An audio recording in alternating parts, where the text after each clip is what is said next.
Maka siapa yang bisa menunaikan bangun malam, konsisten mengerjakannya, saya akan angkat karir, pekerjaannya, aktivitasnya di tempat yang terbaik. Tahajud, sholat malam bisa menghadirkan kemuliaan dunia, mengangkat karir Anda di tempat terbaik. Karir terbaik.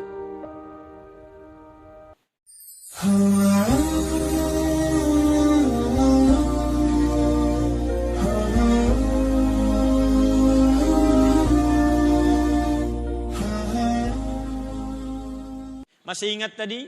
Kalau sifatnya umum, peristiwanya umum, setiap waktu ada kesempatan, kalimat malamnya lail atau lailah? Lail. Kita bacakan ayatnya. Wa minal laili. Lihat bahasa Quran. Bukan wa minal lailah. Wa minal laili fatahajjad bi. Dan dari sebagian malam, kata Allah, saya enggak menuntut Anda semua malam harus bangun. Tidak. Sebagian saja. Minnya litab'id. Tab'id, tapi itu sebagian. Masih ingat tadi waktu malam dari kapan? Ba'da Isya sampai kapan? Menjelang fajar. Kata Allah, dari sepanjang waktu malam itu, saya tidak menuntut Anda untuk bangun seluruhnya. Dari sebagian silakan pilih yang paling sesuai. Nanti saat saya bahas bagian ketiga, kita tunjukkan kapan Nabi memulai dari sekian malam itu. Mana yang dipilih Nabi? Ya, lihat firman Allah. Dari sebagian malam itu silakan bangun. Fatahajjad bi, tunaikan tahajud. Jadi nanti kita akan lihat saat masuk pada bab jenis yang keempat. Ayat ini akan mengatakan tahajud bagian dari sholat malam. Saya simpan dulu tahajudnya. Saya ingin katakan, perhatikan. Dan dari sebagian malam silahkan tunaikan sholat malam. Maka satu, lihat keutamaannya. Asa an yab'athaka rabbuka maqaman mahmuda. Maka siapa yang bisa menunaikan bangun malam, konsisten mengerjakannya, saya akan angkat karir, pekerjaannya, aktivitasnya di tempat yang terbaik. Tahajud, sholat malam bisa menghadirkan kemuliaan dunia, mengangkat karir Anda di tempat terbaik. Karir terbaik. Ingat ya, ada makam mahmuda, itu beda. Kalau makam itu cuma terangkat saja. Tapi ketika Anda terangkat naik, Allah belum tentu ridha dengan pekerjaan yang Anda dapatkan. Allah belum tentu senang dengan kedudukan yang Anda miliki. Contoh begini, Anda jadi direktur misalnya, direktur, gajinya 120 juta. Sholatnya sulit luar biasa, rapat lagi, sholat susah, Jumatan kadang terabaikan. Atau yang kedua, pegawai biasa, gaji 1.200.000. Sholat enak, kapan saja dilakukan sepanjang waktunya datang. Nikmat, baca Quran bisa dilakukan. Pilih mana? Pegawai biasa gaji 1.200.000 dan inak sholatnya, atau jadi direktur 120 juta tidak nyaman sholatnya. Pilih mana? Satu atau dua? Nah, tidak ada pilihan ketiga, tidak usah maksa dan tidak saya hadirkan. Ayo. Bagi sementara ahli dunia saya akan katakan, saya pilih yang pertama aja deh. Karena ketika saya bisa meraihnya, saya mungkin berbeda dengan orang lain. Perhatikan. Jika Anda naik ke satu tempat, tapi tempat itu tidak membuat Anda dekat dengan Allah, sehingga tidak ada rasa untuk bersyukur pada Allah. Ketika orang bersyukur mengatakan Alhamdulillah, Alhamdulillah. Ketika dia mengatakan Alhamdulillah, perbuatannya disebut yang disukai oleh Allah, dipuji. Sesuatu yang dipuji disebut dengan mahmud. Bila disambungkan dengan maqam, maka menjadi maqaman mahmud. Maqaman mahmuda. Kata Allah, orang yang rajin bangun malam, saya akan angkat ke tempat terbaik, yang di tempat itu saya akan sukai dia. Dia memuji Allah dan Allah pun kemudian memuji dia. Ada orang cuma tinggi jabatan, sholat susah, ini susah, cuma sekedar makam. Tapi yang ini tidak. Anda diangkat ke tempat yang terbaik. Maaf, direktur iya, manajer mungkin iya. Posisi terbaik untuk maslahat kehidupan Anda. Perhatikan ya, kalau ada bahasa seperti ini, tidak harus Anda berada di puncak paling tinggi. Maksudnya Anda berada di posisi yang terbaik untuk maslahat kehidupan dunia dan akhirat Anda. Kadang-kadang ada orang ingin jadi direktur, fokus, tiba-tiba posisi terakhirnya di manajer. Pilih mana, direktur atau manajer? Bagi Anda inginnya direktur, bagi Allah kalau kamu nanti naik jadi direktur, ada sesuatu yang di depan yang kamu tidak lihat. Mungkin kamu akan banyak rapatnya, kamu akan dibawa banyak ke tempat maksiatnya, jarang mendekat kepada Allah. Saya cukupkan di posisi yang ini. Ini posisi yang terbaik, enak sholatnya, nyaman kerjanya, ada masjidnya, dekat dengan orang soleh. Itu yang dimaksud dengan maqam mahmudah. Ini baru satu, karena ada tiga yang hebat yang bisa menjamin kenyamanan kehidupan. Apa 3 itu? Kita lihat nanti setelah menunaikan salat Isya berjamaah. Subhanakallahumma wa bihamdika asyhadu an la ilaha illa anta astaghfiruka wa atubu ilaik. Wa akhiru da'wana alhamdulillahirabbil alamin. Assalamualaikum warahmatullahi wabarakatuh.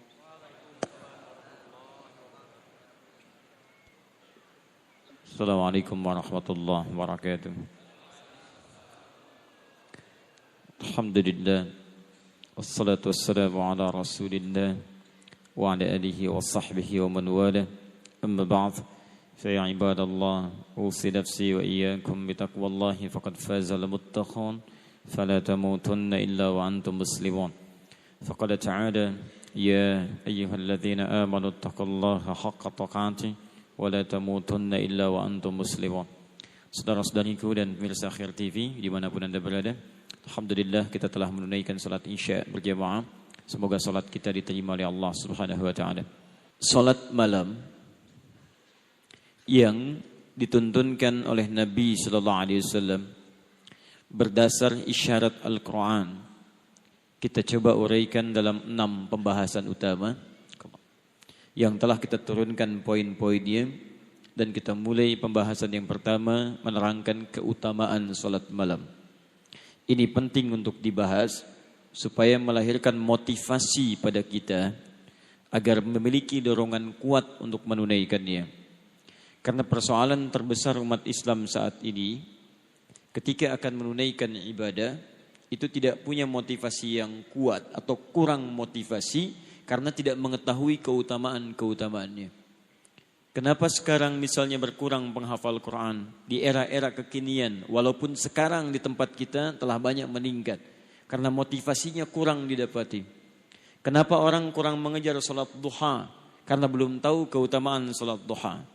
Kenapa umumnya subuh seringkali dianekdotkan kosong safnya, barangkali hanya sekedar 1-2 saf saja. Karena umumnya orang kebanyakan tidak tahu keutamaan salat subuh. Karena itulah yang pertama kita turunkan keutamaan salat malam ini. Diturunkan 2 bagian dalam Al-Quran. Ternyata punya manfaat untuk urusan dunia kita plus akhirat kita. Terkait dengan persoalan dunia, tadi telah kita turunkan ayatnya, kita bacakan dalam salat Isya tadi, Quran surah 17 ayat 79 sampai 81. Sudah kita bahas bagian pertama. 1, Allah berjanji dalam Al-Quran, saya naikkan ke atas, orang yang konsisten menunaikan salat malam, maka dijamin oleh Allah Subhanahu wa taala akan dibimbing untuk mendapatkan karir terbaik dalam aktivitas kehidupannya. Terbaik di sini bukan sekedar mendapatkan harapan menempati posisi tertinggi, bukan. Tapi posisi yang terbaik untuk memberikan maslahat pada dunia dan akhirat Anda. Dunianya hidup nyaman, tapi kenyamanan itu membantu Anda mendapatkan keraihan kebahagiaan akhirat. Anda hidupnya tenang, asetnya banyak, kekayaan melimpah, tapi dengan semua itu Anda tetap dekat dengan Allah Subhanahu wa taala. Silahkan gali dari segi sejarah. Sudah banyak contohnya. Uthman bin Affan radhiyallahu taala anhu, Abdurrahman bin Auf, Tamim ad-Dari radhiyallahu taala anhum jami'an.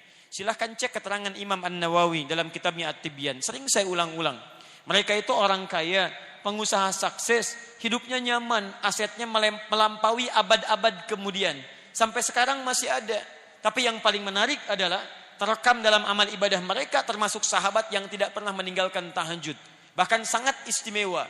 Mereka menunggu salat malam sampai menunaikan salat malam sampai selesai menghatamkan Quran ini. Itu luar biasa. Kenapa bangun malam? Karena ada motivasi. Apa motivasinya? Kebahagiaan yang dititipkan oleh Allah kepada mereka dalam kehidupan dunia dan akhiratnya. Di dunianya sukses, akhiratnya pun tidak ditinggalkan. Baik. 2. Wa qur rabbi adkhilni mudkhalas sidqin. Dan katakan Muhammad sallallahu alaihi wasallam, Rabbi adkhilni mudkhala sidqin. Ya Allah, bimbing hamba untuk mengawali aktivitas hamba. Di kemuliaan, keutamaan salat malam ini terkait dengan urusan dunia, selain akan mengangkat kita di tempat yang terbaik, juga yang kedua menghadirkan bimbingan Allah dalam menjalani aktivitas harian kita. Dibimbing Allah. Masya Allah. Tidak ada yang paling membahagiakan, menyenangkan, mendamaikan kecuali seorang hamba yang setiap aktivitasnya dibimbing oleh Allah Subhanahu wa taala. Misal, maaf, saya lukiskan begini. Anda kalau bekerja dibimbing direktur nyaman tidak? Nyaman. Di jalan dibimbing, dijaga, bahkan dituntun Pak Polisi, lancar tidak jalannya? Lancar. Sekarang Anda dibimbing oleh yang menciptakan direktur Anda, yang menciptakan polisi, yang menciptakan segala makhluk. Maka tidak ada yang susah bagi segalanya. Kembali pada Allah Subhanahu wa taala. Karena itu setiap orang yang mendapatkan bimbingan Allah, maka pasti dalam hidupnya mendapatkan kebahagiaan dan kesuksesan. Nah, jika Anda ingin dibimbing oleh Allah Subhanahu wa taala, maka di antara amalan spesifiknya ada amalan-amalan dasar standar seperti salat, infak, baca Quran, Al-Baqarah ayat 3 sampai dengan ayat 4-nya. Tapi ada yang paling istimewa, yang kalau Anda kerjakan ini dari ujung kepala sampai ujung kaki Anda mendapat bimbingan Allah Subhanahu wa taala. Begitu mau jalan, langkah Anda dibimbing Allah. Anda tidak akan melangkah pada yang tidak disukai oleh Allah Subhanahu wa taala. Jangankan yang maksiat, yang membuat Anda sulit pun Anda akan dipalingkan. Misal, Anda mau jalan nih, di jalan ada kemacetan yang menimpa musibah secara umum. Orang terjebak macet, tiba-tiba baru Anda keluar, ada tiba-tiba datang kepada Anda. Pak, jangan lewat situ, macet. Ah, masa sih? Tadi saya melihat tidak macet, itu tadi Pak, sekarang macet. Belok. Allahu Akbar. Begitu Anda kunjungi tempat, Pak, jangan yang itu Pak, yang lain saja. Kenapa? Di situ tidak cocok buat Bapak. Ada seorang masuk ke sebuah toko, dia terbiasa rajin menunaikan malam ini, ibadah ini. Allahu Akbar. Begitu mau masuk dan masuk ke rumah makan, tiba-tiba dengan sopan penjaganya mengatakan, maaf Pak, di tempat ini nampaknya agak kurang cocok dengan Bapak. Kenapa memang? Akan lebih baik di tempat yang lain saja Pak. Baik, karena makanan-makanannya tidak dicantumkan logo halalnya, tapi ketika melihat orang ini tiba-tiba mengatakan, memberikan dari awal, Pak, jangan di sini, tempat lain lebih baik untuk Bapak. Coba bayangkan, baru dari kakinya, belum pandangannya, belum lisannya, belum telinganya, belum tangannya. Awas, kalau Anda selama ini sholat malam, belum mendapatkan yang ini, berarti ada yang salah dengan cara sholat malam Anda. Anda rajin tahajud, tapi lisan Anda tidak dijaga oleh Allah. Ada yang salah Anda dalam sholat malamnya. Mustahil ahli tahajud lisannya mudah mengeluarkan kalimat yang tidak disukai oleh Allah. Karena lisan dia dibimbing Allah. Jadi kalau Anda ahli sholat malam dan Anda menyalahi ketentuan Allah.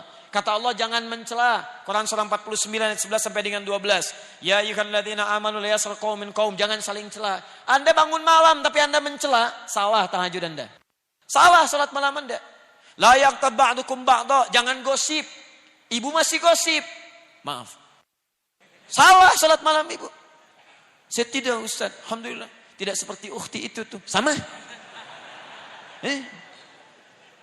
Semua. Memang lisannya tidak bicara, tapi tangan itu yang nulis status, itu yang mencela orang, itu yang gosipkan orang, itu yang nyebarkan hoax, itu nyampaikan ini, itu salah. Sampai ke ujung kaki. Ini tolong koreksi ya, karena setiap ibadah itu ada indikator keberhasilannya. Anda tidak meraih itu, ada yang salah dalam pekerjaan ibadah Anda. Semua ibadah, bahkan jangankan sholat malam, sholat standar saja, yang 5 waktu, ukurannya salah satunya, Quran surah 29 ayat 45. Inna sholata tanha anil fahsya. Jadi kalau Anda benar sholatnya, fahsya hilang, mungkar itu terbuang. Fahsya, keburukan yang nampak, datang lewat syahwat. Pornografi, porno aksi, LGBT, itu